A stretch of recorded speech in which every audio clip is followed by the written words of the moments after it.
Good morning, students. Welcome to this secretarial practice. Last Saturday, अगर आपको ध्यान में होगा, हमारा पहला लेक्चर हुआ था secretarial practice या SP के बारे में. If you remember, आपको एक क्विक रिव्यू दे देता हूँ कि भाई लास्ट लेक्चर में हमने क्या किया था, बिकॉज कुछ ऐसे बच्चे होंगे जो पिछले वीक में ज्वाइन हुए हैं, तो उनको भी थोड़ा सा आइडिया लग जाएगा कि भाई लास्ट लेक्चर में हमने क्या किया था. लास्ट लेक्चर में सबसे पहले तो मैंने ये बताया था कि भाई सेक्रेटेरियल प्रैक्टिस एक ऐसा सब्जेक्ट है जो मैथ्स के ऑप्शन में दिया जाता है कि भाई जिन बच्चों को मैथ्स कंफर्टेबल सब्जेक्ट नहीं लगता है वे लोग सेक्रेटेरियल प्रैक्टिस लेते हैं. और नंबर 2, जो लोग आगे चल करके कंपनीज सेक्रेटरी यानी कि CS का कोर्स करना चाहते हैं, उनके लिए भी सेक्रेटेरियल प्रैक्टिस एक अच्छा सब्जेक्ट है, क्योंकि आगे की पढ़ाई के लिए उनको थोड़ी आसानी हो जाती है. फिर उसके बाद में मैंने आपसे कहा था कि इस तरह से आपको सेक्रेटेरियल प्रैक्टिस का गवर्नमेंट टेक्स्ट बुक मिलेगा. ये गवर्नमेंट टेक्स्ट बुक हम क्लास की तरफ से आप बच्चों को दे रहे हैं. ये टेक्स्ट बुक आपके पास आ गई होगी, आपने कलेक्ट कर ली होगी. इसके अंदर सबसे पहले मैंने आपको इंडेक्स में सिलेबस ऑफ SP का आइडिया दिया था कि भाई ये जो आपका SP है, इस SP के सिलेबस में कौन कौन से चैप्टर्स हैं. कुल मिलाकर के अगर आप देखेंगे तो 12 चैप्टर्स हैं. अब कहने के लिए ये चैप्टर्स 12 है, लेकिन आपका ये जो 12 चैप्टर का सिलेबस है ये 4 हिस्सों में डिवाइडेड है. ऐसा मैंने लास्ट लेक्चर में एक्सप्लेन किया था. अब ये 4 हिस्से कौन से हैं? इन 4 हिस्सों में मैंने कहा था कि सबसे पहला हिस्सा the first part is about secretary.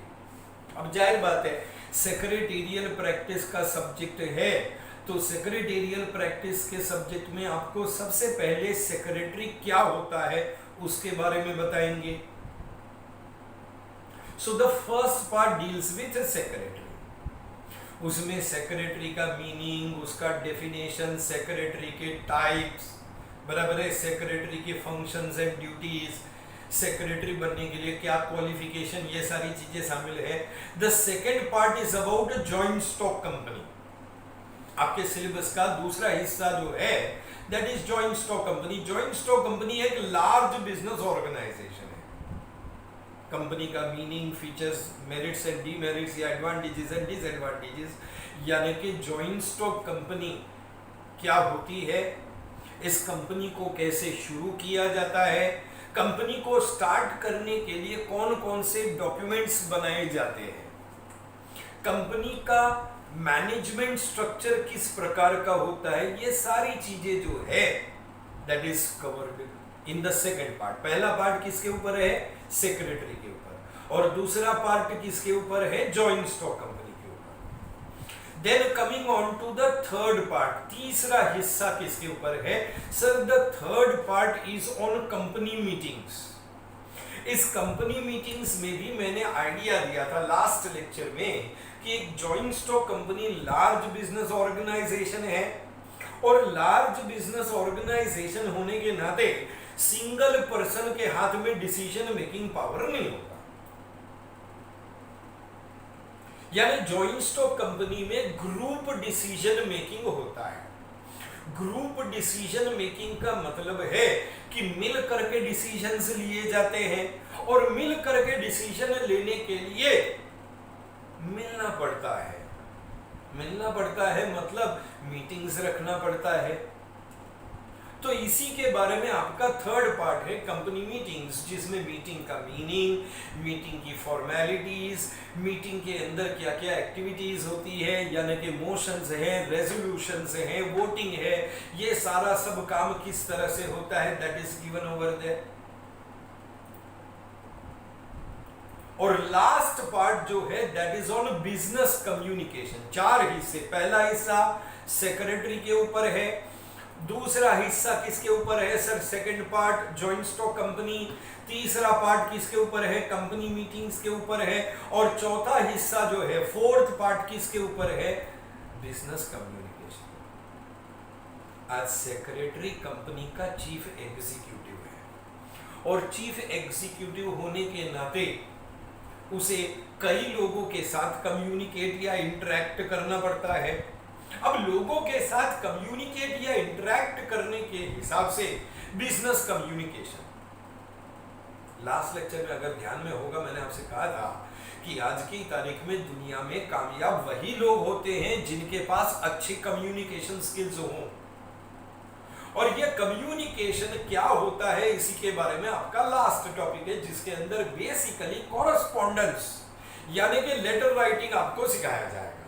That is about the fourth part, correspondence, जिसमें सेक्रेटरी के द्वारा लिखे जाने वाले लेटर्स, कॉरेस्पॉन्डेंस विद डायरेक्टर्स है, कॉरेस्पॉन्डेंस विद बैंक्स है, कॉरेस्पॉन्डेंस विद इंश्योरेंस कंपनीज है, correspondence with registrar of joint stock company है। ये सारे लेटर्स कैसे लिखे जाते हैं और इस कॉरेस्पॉन्डेंस का जो थियोरेटिकल पार्ट है कि एक लेटर जब मैं लिखता हूं या प्रिपेयर करता हूं तो कैसे, उसके बारे में। So this was what we did in the last lecture. मैंने 12 चैप्टर्स का जो सिलेबस है उसका आइडिया दिया था कि आपका ये सिलेबस 4 हिस्सों में डिवाइडेड है। पहला हिस्सा सेक्रेटरी, दूसरा जॉइंट स्टॉक कंपनी, तीसरा कंपनी मीटिंग्स और चौथा फोर्थ पार्ट जो है, that fourth part is about business communication या कॉरेस्पॉन्डेंस। अब आज आगे बढ़ते हुए we will be starting with the first chapter. पहला चैप्टर शुरू कर रहा हूं जिसका मैं आपको इंट्रोडक्शन और ओरिजिन के बारे में आइडिया दूंगा कि भाई फर्स्ट चैप्टर कौन सा है? सेक्रेटरी है। प्रिंटेड बुक आपको मिल गई होगी। इस प्रिंटेड बुक को ओपन कर लेंगे पेज नंबर 1 पर। एवरीबॉडी, आप सभी के सभी स्टूडेंट्स से रिक्वेस्ट है कि कृपया आप अपनी प्रिंटेड बुक ओपन कर लें ऑन पेज नंबर 1, जहां पर आपको चैप्टर 1 सेक्रेटरी के बारे में मिलेगा।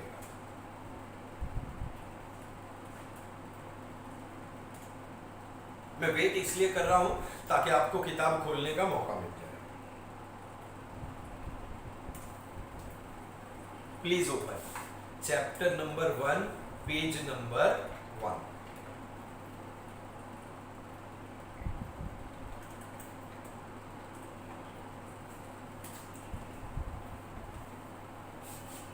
चैप्टर 1 का नाम देखिए, आपको मिलेगा चैप्टर 1 का नाम है secretary. This is the first part. आपके सिलेबस को मैंने क्या कहा था? 4 हिस्सों में डिवाइडेड है। 4 हिस्से में से सबसे पहला हिस्सा कौन सा है? सबसे पहला हिस्सा है सेक्रेटरी। इस चैप्टर में बेसिकली क्या कुछ कवर होगा उसके बारे में मैं पहले आपको आइडिया देता हूं and then we will start with the chapter. क्या कुछ कवर होगा सर? इस पर्टिकुलर चैप्टर में मुझे सिखाया जाएगा कि भाई सेक्रेटरी का मीनिंग क्या है, यानी कि एक सेक्रेटरी क्या होता है, सेक्रेटरी का मीनिंग, सेक्रेटरी के मीनिंग के साथ साथ सेक्रेटरी का definition, that is definition of a secretary.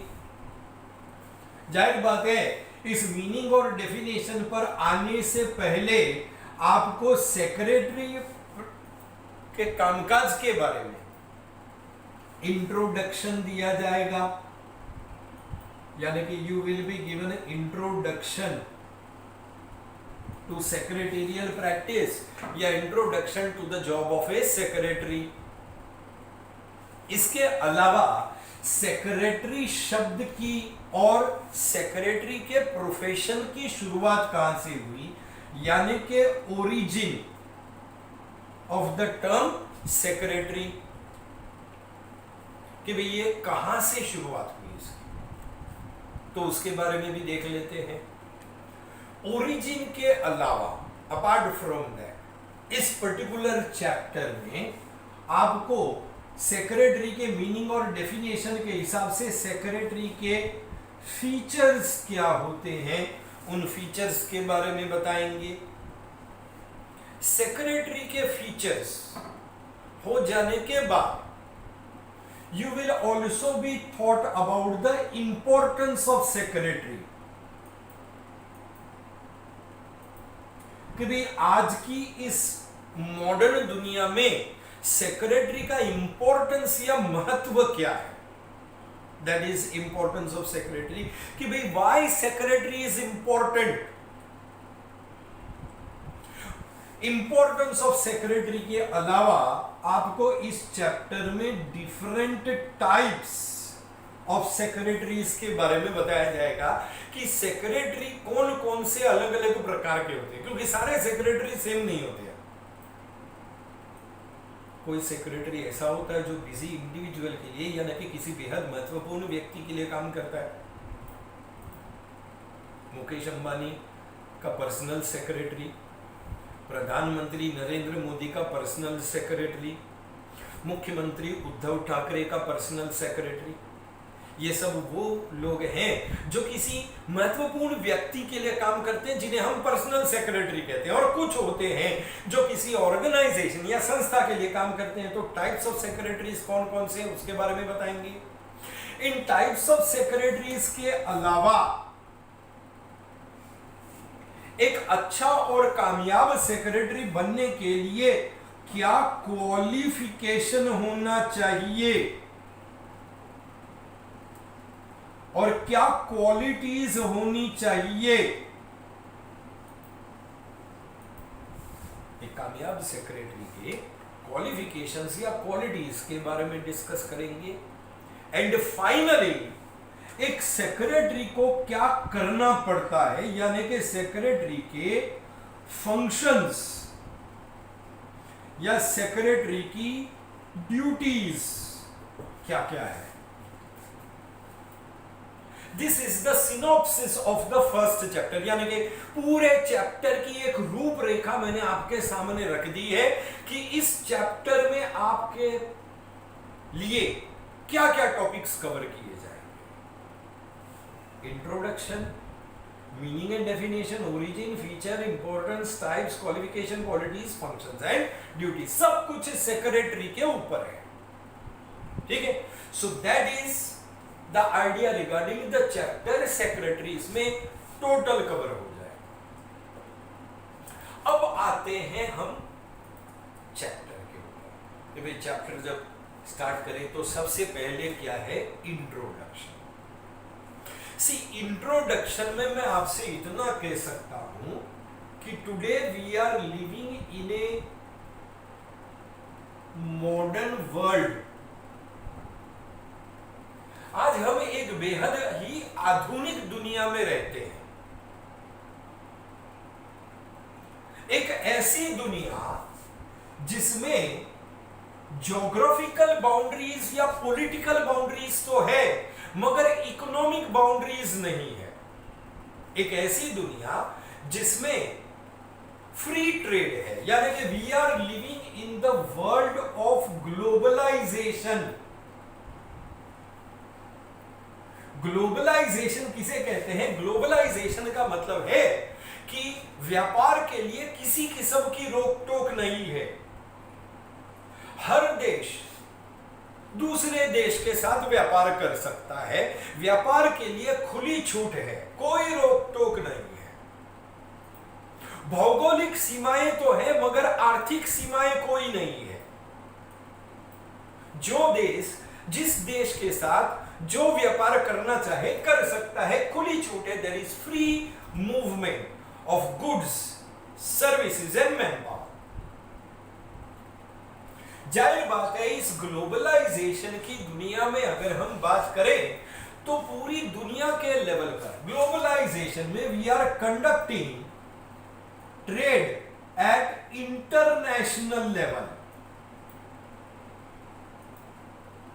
International trade हो रहा है, अंतरराष्ट्रीय व्यापार।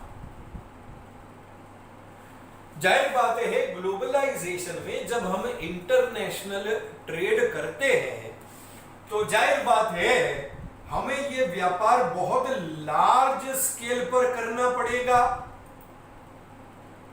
क्योंकि हम लोकल मार्केट में तो ऑपरेट नहीं कर रहे, we are operating in international market. तो इंटरनेशनल मार्केट में ऑपरेट करने के लिए बहुत बड़े पैमाने पर अपने बिजनेस को चलाना पड़ेगा। लार्ज स्केल पर बिजनेस करने के लिए हमें लार्ज बिजनेस ऑर्गेनाइजेशन चाहिए। क्या चाहिए? लार्ज बिजनेस ऑर्गेनाइजेशन, यानी कि एक बड़े पैमाने पर बिजनेस करने वाली संस्था की हमें आवश्यकता है। We need large business organization. अब जाहिर बात है कि आप लार्ज बिजनेस ऑर्गेनाइजेशन के रूप में बड़ी कंपनी को शुरू करोगे। टाटा है, रिलायंस है, आपने इनका नाम सुना ही होगा, बड़ी बड़ी कंपनियां हैं। जाहिर बात है ये लार्ज बिजनेस ऑर्गेनाइजेशन को शुरू करके चलाना बेहद कॉम्प्लेक्स एंड कॉम्प्लिकेटेड होता है।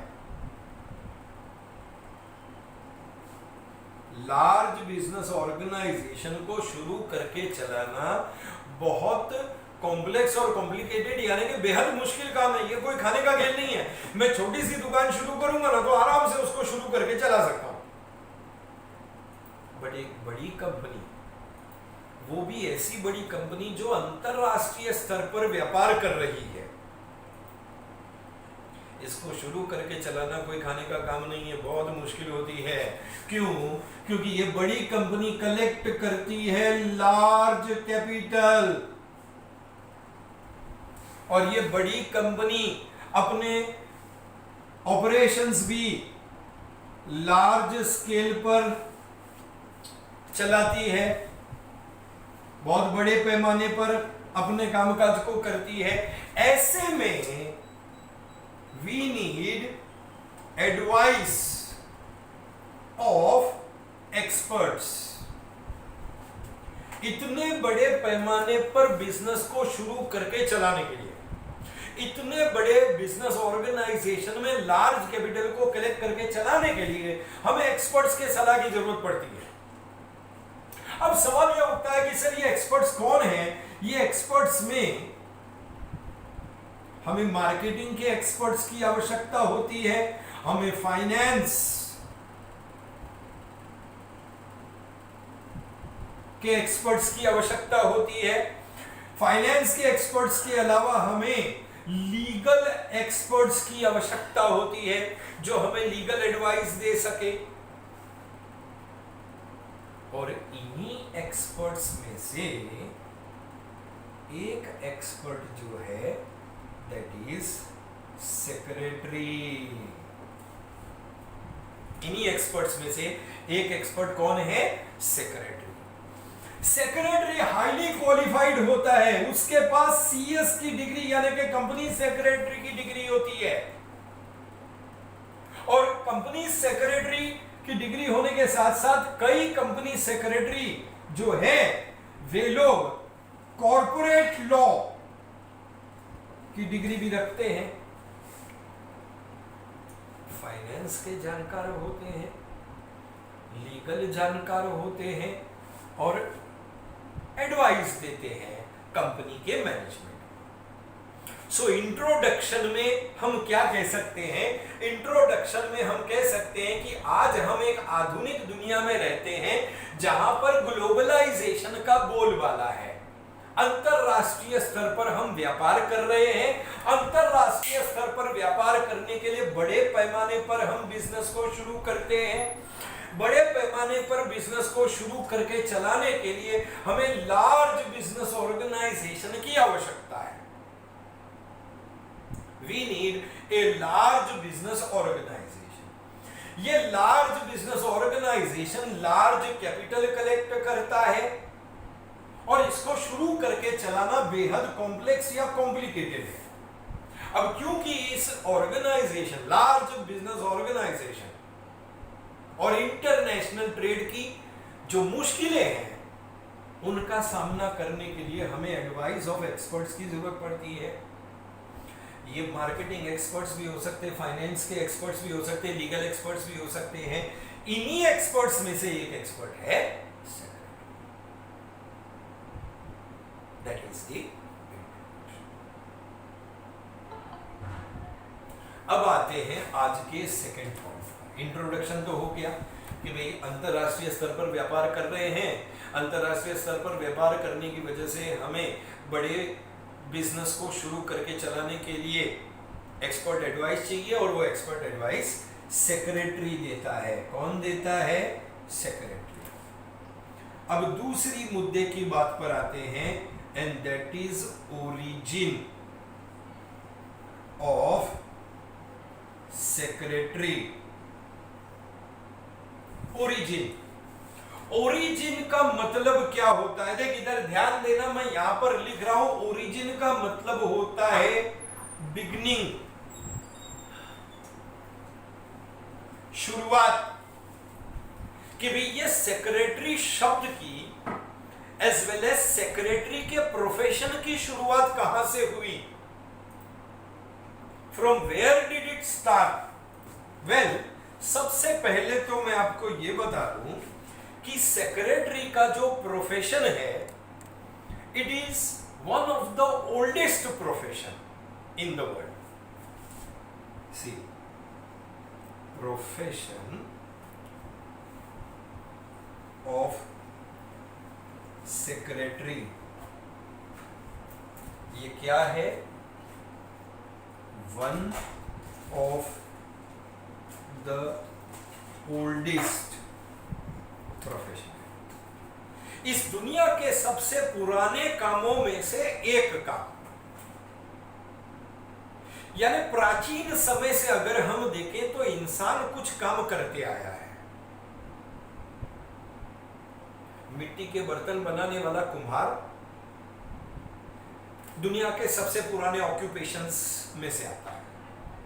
हड़प्पा और मोहनजोदारो में हमने जब खुदाई करी तो मिट्टी के बर्तन मिले, यानी कि कुम्हार जो है, पॉटर, अब मैं हैरी पॉटर की बात नहीं कर रहा हूं, मिट्टी के बर्तन बनाने वाले को इंग्लिश में पॉटर कहते हैं। तो ये जो कुम्हार का काम है दुनिया के सबसे पुराने कामों में से है। लोहे का सामान बनाने वाला लोहार, ब्लैक स्मिथ, इस दुनिया के सबसे पुराने प्रोफेशंस में से है। और उतना ही पुराना प्रोफेशन है सेक्रेटरी का। एंशियंट टाइम्स, प्राचीन समय यानी कि ओल्ड टाइम्स से हमें सेक्रेटरी के सर्विसेज की जरूरत पड़ती है। So it is one of the oldest professions in the world. अब सवाल यह उठता है कि ये जो सेक्रेटरी शब्द है, ये सेक्रेटरी शब्द कहां से आया?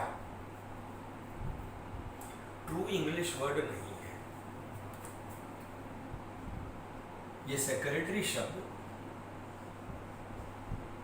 लैटिन भाषा में से आया है। It has come from the Latin word. Latin भाषा का एक शब्द है।